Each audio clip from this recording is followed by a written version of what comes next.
चांगली ठेवण्यासाठी स्क्रबिंग करणे खूप गरजेचे असते। स्क्रबिंगने पोरची साईज कमी होते, सेल टर्नओव्हर चांगला होतो, रिंकल्स कमी येतात, स्किनला जे काही लावतं त्याचा इफेक्ट चांगला राहतो। पण जर तुम्ही स्क्रबिंग मध्ये ह्या चुका करत असाल तर तुमची स्किन खूप जास्त खराब होणार आहे। तर त्या चुका काय आहेत जे तुम्हाला स्क्रबिंग करताना करायच्या नाही ते मी तुम्हाला आजच्या व्हिडिओमध्ये सांगणार आहे।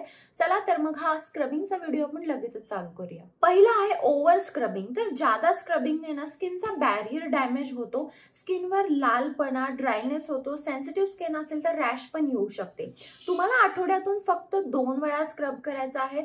तुमची कोणतीही स्किन टाइप असू दे, 2 वेळापेक्षा जास्त तुम्हाला स्क्रबिंग करायचं नाहीये। खूप ज्यादा हार्ड स्क्रब वापरायचं नाहीये। बरेचदा असा कन्सेप्ट असतो की स्क्रब म्हणजे त्याचे जे ग्रॅन्युल्स असतात ते आपल्याला खूप जास्त हार्श पाहिजे, तर असं काही नाहीये।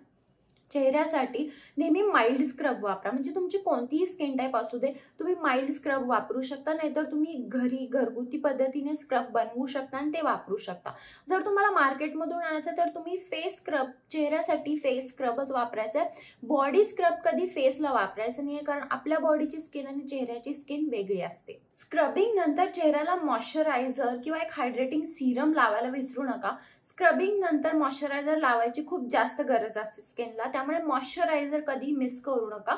नाहीतर तुम्ही ॲलोवेरा म्हणजे कोरफडचं जेल किंवा कोणतंही असं लव्हेंडरचं जेल वगैरे असे कोणतेही जे जेल असतात ते लावू शकता, पण चेहरा तसाच कोरडा ठेवू नका, मॉइश्चरायझर नक्की लावा। स्क्रबिंग करायचा बेस्ट टाइम असतो तो म्हणजे रात्री, कारण रात्री आपली स्किन रिपेअर होते, त्यामुळे दिवसा कधीही स्क्रब करू नका। तुम्हाला जर स्क्रब करायचं आहे तर तुम्ही रात्री स्क्रब करा। स्क्रबिंग नंतर कोणतीही केमिकल एक्सफोलियंट वापरू नका, म्हणजे सॅलिसिलिक ऍसिड, नायसिनामाइड हे जे एक्सफोलियंट ऍसिड आहे ते अजिबात वापरू नका। तुम्हाला फक्त आणि फक्त मॉइश्चरायझर आणि कोणतीही नॉर्मल तुम्ही नाईट क्रीम लावू शकता, जर तुम्ही नाईट क्रीम वापरताय तर। जे काय हायड्रेटिंग आहे ते लावा, पण कोणतेही केमिकल एक्सफोलियंट लावू नका। स्किन ज्यादा सॉफ्ट होऊ दे म्हणून बरेचदा आपण ही चूक करतो की खूप जास्त प्रमाणात स्क्रब घेतो आणि जोरजोरात घासतो।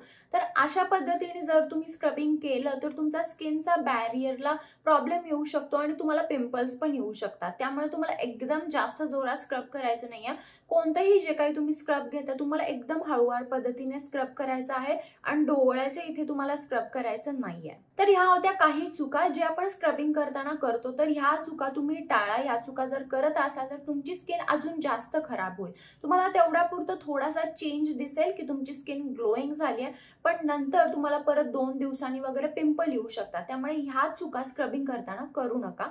तर हा होता आजचा माझा व्हिडिओ। जर व्हिडिओ आवडला असेल व्हिडिओला लाईक करा, शेअर करा आणि चॅनल सबस्क्राईब करायला विसरू नका। चला तर मग आपण लवकरच भेटूया एका नवीन व्हिडिओमध्ये। तोपर्यंत काळजी घ्या, बाय।